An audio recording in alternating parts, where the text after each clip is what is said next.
교사의 정면에는 운동장이 펼쳐졌고 그 가장자리로는 해송이 늘어섰다. 해송의 울다리 바깥으로는 파도에 씻긴 고운 백사장이 깔렸고 이윽고 푸르디 푸른 동해의 수평선이 끝도 없이 펼쳐졌다. 벌써 이들 학생들을 맞이할 준비가 완벽하게 되어 있었다. 교사 뒤편 야산 및 그늘에는 몇 개의 가마솥이 걸려 있어서 구수한 고깃꽃 냄새가 풍겼다. 학생들은 자신들이 지정받은 교실로 갔다. 교실의 학년 반 표시판 위에는 흰 종이가 덮씌워져서 거기에 배당받은 고등학교의 이름이 씌어져 있었다.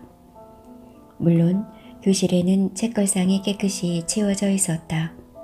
하나의 교실에 대략 20여 명의 학생들이 취침하게끔 배당되어 있었다. 학생들은 대략 100여 명이 되는 듯 했다. 교실은 전부 9개가 지어져 있었다. 제일 서편 야산 바로 밑 교실이 주방이었다. 그 다음 2호실이 식당, 3호실이 강당, 다음 4호실이 임원실이었고 5, 6호실이 여학생들을 위한 것들이었고 동쪽으로 붙은 3개의 교실 7, 8, 9호가 남학생들을 위한 것들이었다. 곧바로 점심 식사가 있었다. 임직원들과 여학생들이 먼저 하고 이어 남학생들이 했다. 잠시 휴식을 취한 후 강당에 모여 간단한 입단식을 했다. 정면 단상 뒤 벽면에는 도내고등학교 학생대표 학예훈련단 입단식이란 글자가 씌어진 플래카드가 붙어 있었다. 강당은 교실 2개를 띄어서 임시로 만들어졌다. 영주는 무심코 강당으로 들어가 자리를 잡은 후 정면을 보다가 적이 놀랐다.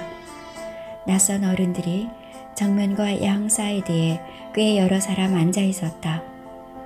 왼쪽 옆줄 말미에 오비석이란 팻말이 놓여있는 책상 뒤에는 뜻밖에도 최장집 형이 앉아 있었다. 장집만이 있는 것이 아니고 앞면에 있는 몇몇 K고교 선배들이 앉아 있었다.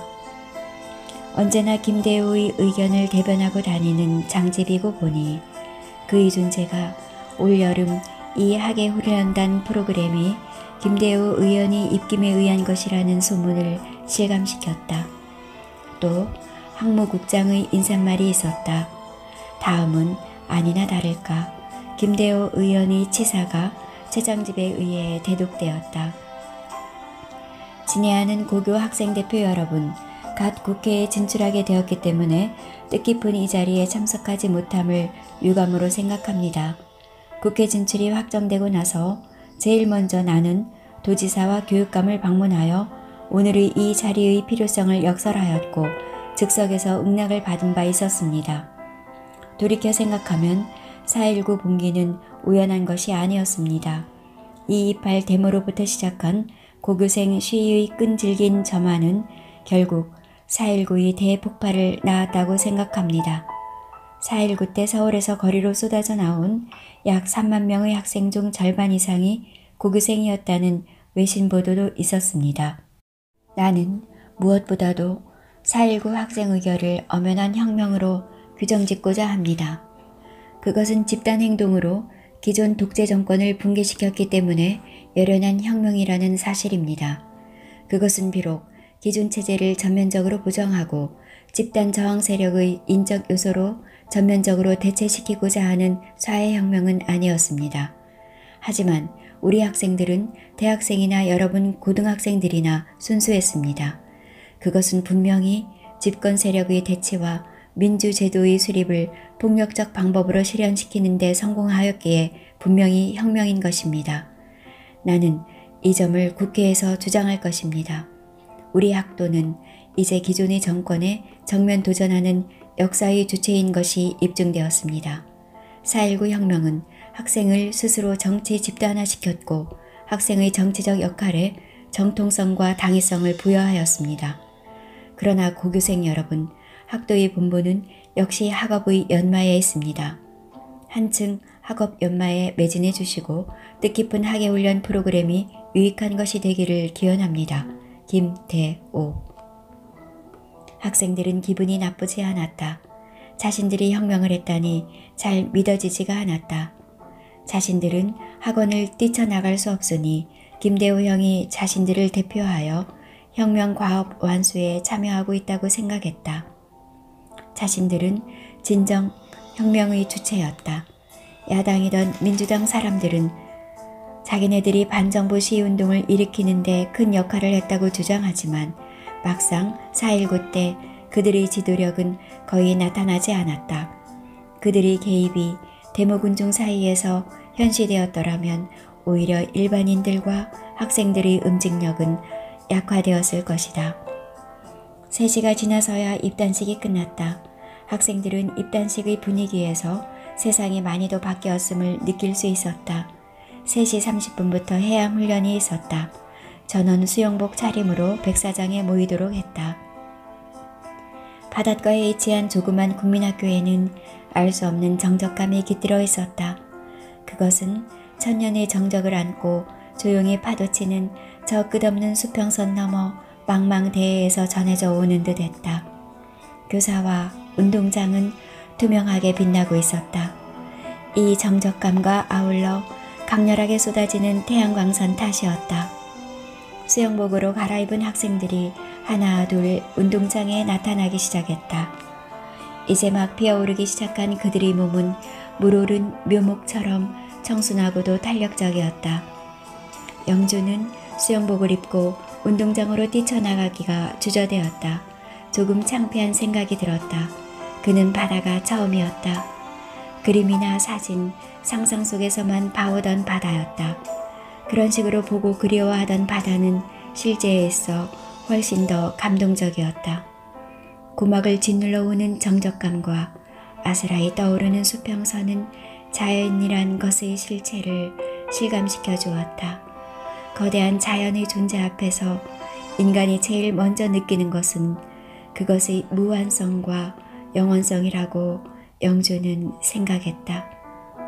오철구도 꾸무덕거렸다. 그도 이런 자리에 촌스런 녀석이기도 했으나 무엇보다도 4.19 때 받은 허벅지 상처를 드러내기가 주저되었다. 야, 어느 계집아이 몸매가 제일 날씬하노? 혜근이가 중얼거렸다. 그는 영준이와 철구를 향해 빈정거렸다. 야, 너들 뭘 그리 꾸묵무럭거리노? 한라당 벗고 어서 수영복 갈아입어라. 그것도 고추라고. 여자라고는 까늘라도 없다. 자, 어서 그래야 같이 나갈 거 아이가. 그들이 교정으로 내려섰을 때 벌써 수영복 차림의 학생들이 때를 지어 바다를 향해 걷고 있었다.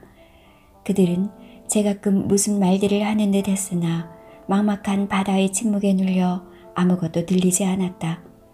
백사장의 학생들이 벌써 여럿 나와 있었다. 그들은 바다에 들어가 물놀이를 했다. 영준과 철구, 혜근도 바닷속으로 뛰어들었다. 어쩐지 여학생들이 영 보이질 않았다. 야, 얘들 왜 이렇게 늦노? 얘들이라니 여학생들 말이야. 본래 계집들은 노소를 불문하고 이런 자리에서는 동작이 굼뜬 법이야. 와 그렇노? 그야 뻔하지. 남자들 앞이고 그것도 거의 알몸으로 나타나는 마당에 이것저것 재어보는 게 많을 게 아이가. 하하하. 새 학생은 소리내어 웃었다. 과연 한참의 시간이 흐른 후에야 여학생들이 하나둘 백사장에 나타나기 시작했다. 새 학생의 눈에는 그녀들은 하나같이 눈부실 정도로 아름다운 몸매를 가지고 있었다. 이윽고 여학생들이 무리지어 백사장으로 나타났다. 막상 그녀들이 떼지어 있으니 그렇게 시선을 끌지 않는 듯 했다. 야, 다들 비슷비슷하구나. 그렇지 않아. 주마간산격으로 얼핏 보면 그렇게 보이지만 하나의 하나이를 유심히 보라고. 그 차이란 하늘과 땅 사이야. 이윽고 호루라기 소리가 들려왔다. 수영 강사가 학생들을 모으고 있었다.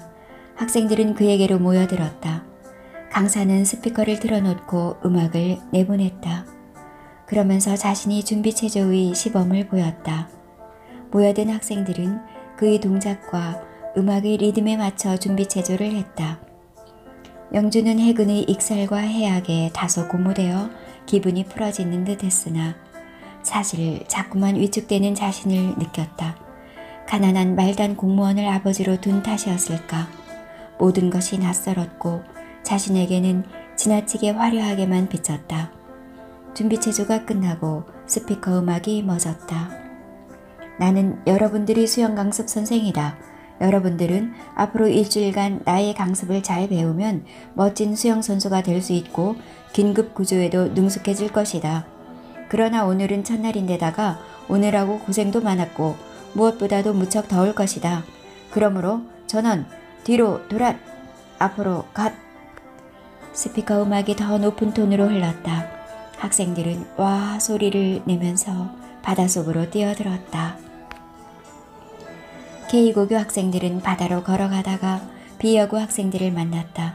그들은 멀찌감치 떨어져 걸으면서 인사를 나누었다. 그녀들은 부끄러움을 타는 듯 했다. 혜근이가 그녀들에게 무슨 말을 붙이면서 다가가도 걸음을 멈추지 않았다. 혜근은 난처해졌다. 영준과 철구가 그를 따르지 않을 수 없었다. 그제야 그녀들은 걸음을 멈추었다. 정말 K고교생들은 잘했어 그때. B여고도 잘했지. 그런 일이 없으니 이제 만날 기회가 없구나. 안영란은 쇼를 쓰고 있어서 몸매가 완전히 드러나지 않았다. 그러나 역시 그녀는 화사한 아름다움을 거느리고 있었다.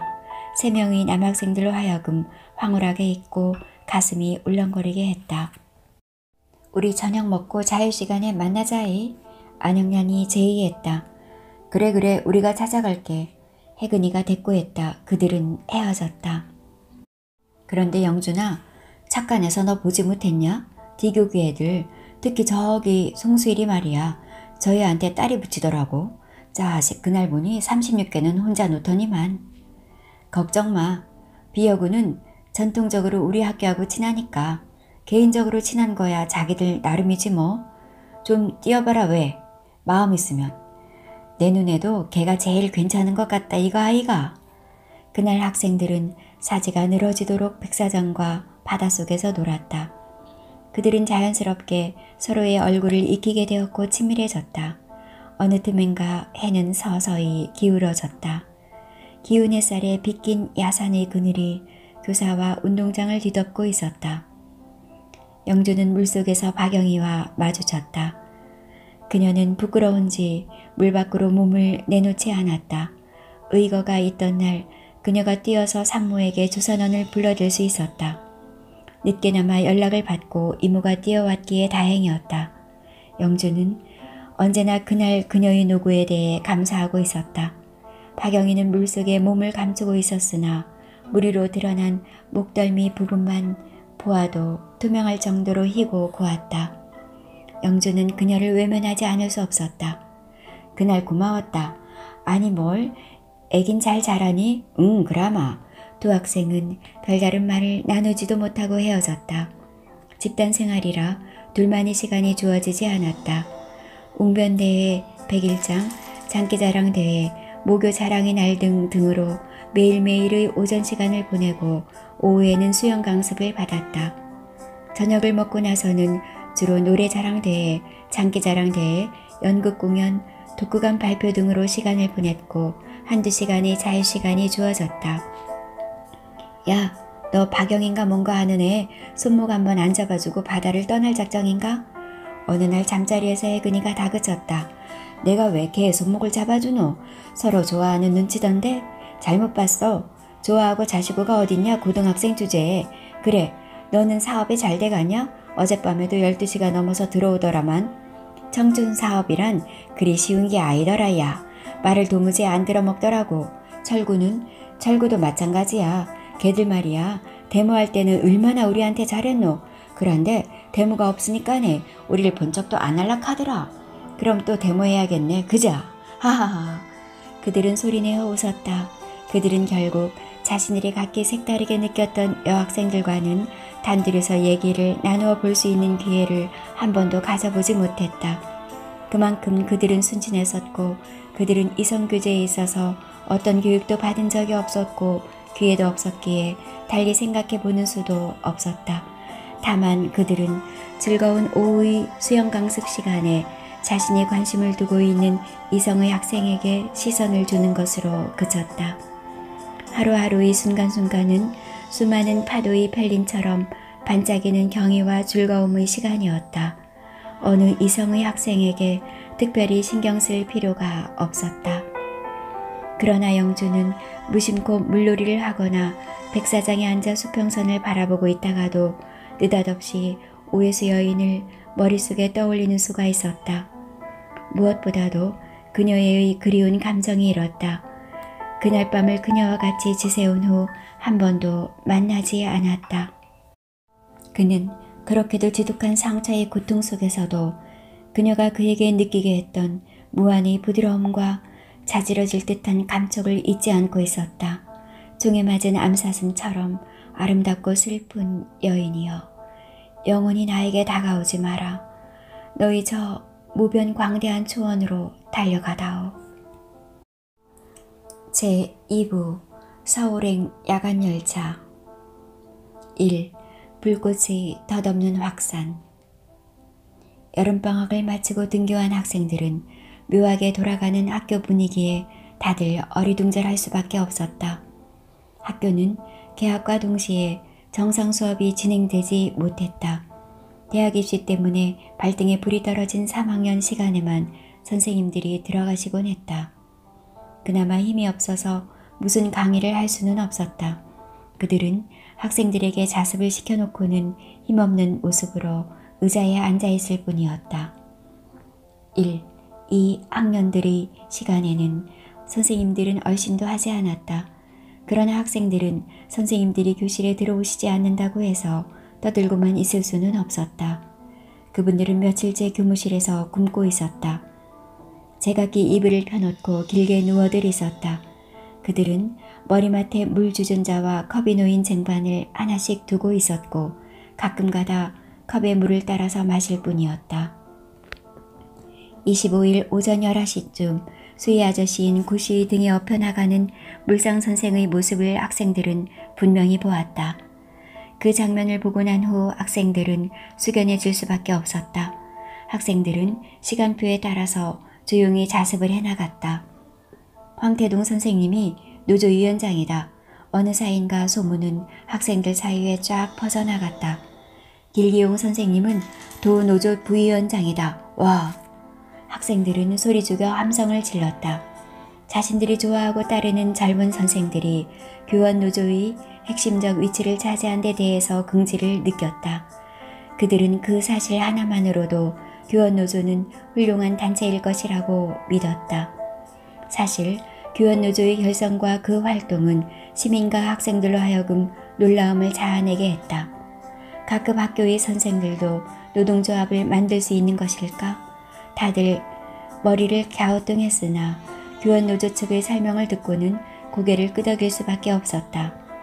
교사들이 육체를 쓰지 않고 머리만을 쓰는 정신노동에 종사하고 있음에는 틀림없었으나 그들의 정신노동이란 하잘것없는 것이어서 결국 자유스러운 창작행위나 연구행위와는 거리가 있었다. 그들은 단순 정신노동을 주기적으로 반복할 뿐이었다. 단순 정신노동의 반복은 창조자나 연구자의 정신적 희열을 결코 가져다 주지 않는다. 그러므로 그것은 개인의 독창성을 위주로 하는 정신노동과는 거리가 있는 것이다. 게다가 그들도 육체 노동자와 마찬가지로 규칙적인 출퇴근과 여러 가지 규율에 얽매여 있었다. 그들은 자신들을 노동자라고 생각하고 있으며 자신들에게 가해지는 간섭과 비리, 열악한 노동 조건에 대항하기 위해서 노동조합을 만들어야 한다고 생각했던 것이다. 4.19 학생혁명이 끝나고 얼마 있지 않아 교사들 사이에는 묘한 분위기가 감돌았다. 뭔가 뜨거운 철판에 대인 것처럼 화끈하고 쓰린 한순간이 자신들의 가슴속에 다리를 들고 앉아 영 사라지지를 않았다. 자신들을 자기들 나름대로의 언어들을 준비해야만 했다. 그래야만 나 어린 제자들과 무슨 대화든 할 수가 있을 것 같았다. 그들이 목숨을 내던지고 총탄속을 질주해 갈 때 자신들은 안방구석에 박혀있지를 않았는가. 그래가지고서는 그들에게 그럴듯한 권위를 세우면서 강의를 해나갈 수 없는 것이다. 그래도 황태동과 길기용은 방구석에서 더 이상 견디지 못하고 길거리로 뛰쳐나와 그들과 섞이지 못했을 망정 골목에 숨어서나마 그들의 분노와 절규에 동참할 수 있었다. 교원노조는 꼭 교원들의 권익만을 위한 것이 아니다 라고 도 젊은 선생들은 속으로 외치곤 했다. 아직도 미성년자들인 학생들이기에 스승 스스로의 몸가짐은 그대로 그들에게 먹혀 들어가는 것이다. 그들은 쉽게 감격하고 쉽게 노한다. 그러나 그들은 한없이 순수한 것이다. 4월 의거 직후 서울 시내 47개 국민학교, 중학교, 고등학교 교원들은 학원의 자유와 교육행정의 부정부패 일소, 교원의 자질 향상과 권익 옹호를 내걸고 교원노동조합의 결성 준비에 들어갔다. 그러나 정부는 교원노동조합의 결성을 허락하지 않았다. 다만 교원노동조합은 필요치 않다는 문교부 장관의 담화만을 되풀이했다. 그러나 전국의 교사들은 과도정부의 이런 의사표시에 아랑곳하지 않았다. 그들은 언젠가 그렇게 멀리 흘러가 버리지 않은 날에 나어린 제자들에게서 배운 것이 있었다. 그들의 영혼 속에는 나어린 학생들이 뜨거운 구호가 여태껏 생생하게 살아있었다. 교사들은 전국 29개 단위 교원노조를 결성하는 데 성공했다. 정부는 현행법상 교원노조는 불법이므로 즉시 해산하라고 요구했다. 그러나 노조 측은 문교부 장관을 권고사직토록 요구함으로써 응수하였고 나아가 행정소송을 제기했다. 과도정부와 교원노조의 갈등은 심화되었고 철도노조, 채식노조, 해양노조, 전매노조, 교원노조 등 각종 공무원노조의 연합회 내에는 노조 탄압 반대 투쟁위원회가 설치되었다. 결국 8월 20일 영남의 웅도인 이 분지도시에서 개최된 전국 교원노조 탄압 반대 대회에서는 전국 15만 교원 중 4만 명 이상이 조직에 참여했다. 서울과 부산에서는 각기 열차를 대절하면서까지 이 집회로 몰려들었다. 이에 8월 말에 들어선 장면 내각은 현실의 주의를 받아들여 교원노조의 설립을 인정하는 태도를 취했으나 그것의 노동쟁의권만은 인정하려 들지를 않았다. 쟁의권 없는 노조는 빚 좋은 개살구였다. 게다가 민주당에서는 교원노조를 불법화하기 위해서 노동법을 개정하려고 했다. 드디어 정부는 교육자 단체 법안을 국회에 제출했다. 교무실 한 귀퉁이 이불 속에 누워있는 황태동은 셔츠 속으로 손을 밀어넣어 가슴에 난 흉터를 만져보았다. 이 흉터가 조금만 더 안쪽으로 생겼더라면 그것이 미처 생기기도 전에 자신은 생명을 잃었을 것이다. 자신은 덤의 인생을 살고 있는 셈이었다. 지금 자신이 담임을 맡고 있는 학급의 아이들이 아니었더라면 자신은 살아나지도 못했을 것이고 살아났더라도 지금의 자리를 지키고 있지는 못했으리라. 그러므로 덤으로 사는 지금의 삶은 완전히 축복이었다. 지내놓고 보니 그것은 축복으로 느껴진다. 그러나 그 와중에서는 얼마나 진절이 처지는 고통이었던가.